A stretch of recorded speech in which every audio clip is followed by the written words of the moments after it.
This is a story about a world that is running out of energy. Not just the energy that lights our cities, but the energy of the human mind.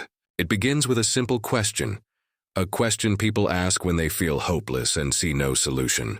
They ask, who is John Galt? Our story follows a woman named Dagny Taggart. Dagny is the vice president of Taggart Transcontinental, a great railroad company that was built by her grandfather. The world around her is falling apart. The economy is collapsing. Businesses are closing. The best and most talented people in every industry, the brilliant engineers, the successful businessmen, the great thinkers and artists, are disappearing. One by one, they quit their jobs, abandon their life's work, and vanish without a trace. No one knows where they have gone. Dagny is one of the few people left who is still fighting. She is smart, strong, and she loves her railroad more than anything. She sees the decay all around her. Her brother, James Taggart, is the president of the company, but he is a weak man who makes terrible decisions based on public opinion and political connections. The government is passing more and more laws that punish success and reward failure. They talk about the public good and social responsibility, but these laws only make things worse. Dagny's most important project is to rebuild the Rio Norte line in Colorado, where new industries are booming.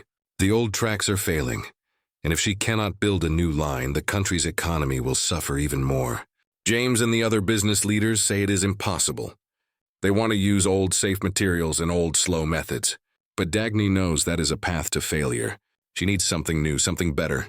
She decides to use a revolutionary new metal, a metal that is stronger and lighter than steel. It is called Rearden metal. The inventor of this metal is a man named Hank Rearden. Hank is a self-made industrialist, a genius who built his company from nothing. He is proud of his work and his success, but the world hates him for it. The government, the newspapers, and even his own family tell him that he is selfish and greedy.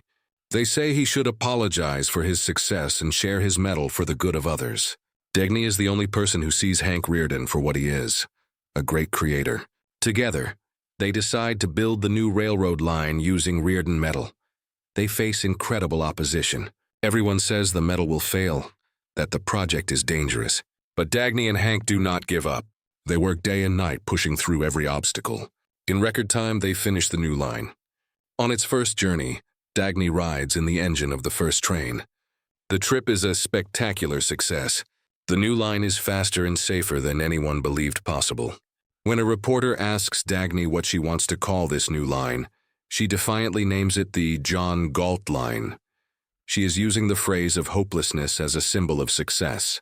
The John Galt line brings a moment of hope to the dying country. But the darkness continues to spread. Dagny sees her childhood friend, the brilliant copper industrialist Francisco d'Anconia, seemingly destroying his own company on purpose. He acts like a worthless, irresponsible playboy. Dagny cannot understand how the brilliant boy she once loved has become this man. At the same time, a mysterious pirate named Ragnar Daneskjöld is sinking ships that are carrying aid to poor countries. The world sees him as a monster, but Dagny wonders if there is a deeper reason for his actions. The destroyers, as she calls them, seem to be working towards some unknown goal. One day, Dagny and Hank explore an abandoned factory.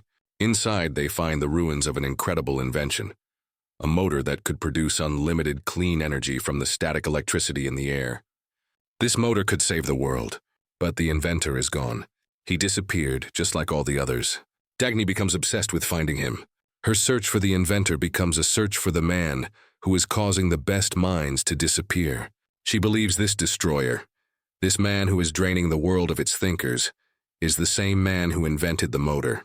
As she searches, the government passes a terrible new law called the Equalization of Opportunity Bill. This law forces Hank Rearden to sell most of his companies. It also takes his new metal away from him and gives it to his competitors, the ones who said it was worthless. They are stealing his success for the public good. This is the final blow for Hank Rearden. He finally understands that the world does not want his success. It wants to punish him for it. He decides to join the strike. He disappears, leaving Dagny a note that says, "I am leaving it. It is yours." Dagny is now completely alone, trying to run her railroad in a world that is falling into chaos. She follows the last of the great thinkers, a brilliant engineer, as he abandons his post. She chases his airplane in her own small plane.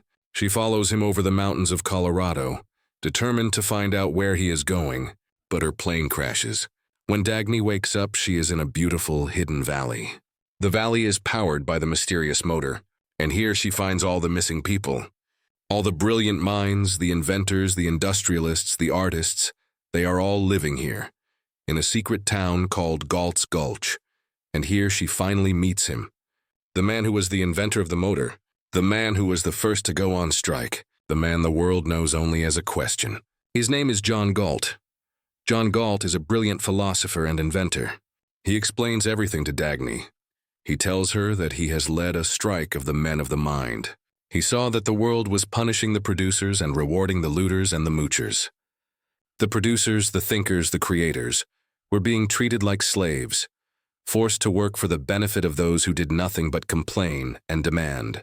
So he decided to stop the motor of the world. He went to every great mind and showed them that their own success was being used as a weapon against them. He convinced them to stop, to quit, to disappear. The strike was their protest. They refused to support the world that was destroying them. They would simply wait until the society of the looters collapsed under its own weight. In Galt's Gulch, Dagny sees a world built on reason and freedom. Everyone works for their own benefit, trading value for value. It is a world of incredible progress and happiness. Dagny understands Galt's philosophy, but she is not ready to join him. Her love for her railroad is too strong. She cannot abandon it. She decides to return to the dying world outside to try to save it. The world she returns to is in its final collapse. The country's leader, the head of state, has given himself total power. The economy is dead.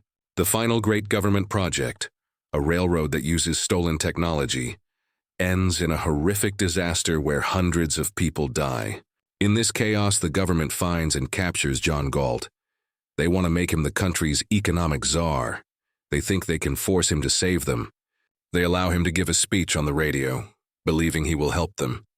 Instead, John Galt delivers a 3-hour speech to the entire world. He explains his philosophy. He says that a man's mind is his only tool of survival. He says that a man has a right to exist for his own sake, not for others. He explains that reason, purpose, and self-esteem are the 3 greatest values.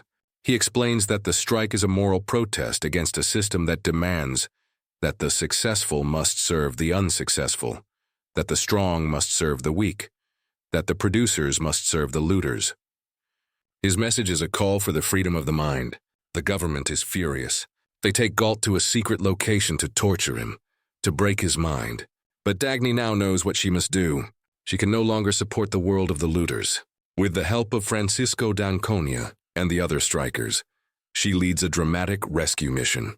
They save John Galt and fly back to the hidden valley. As their plane flies over New York City, they see the lights of the city flicker and die. The motor of the world is finally stopped.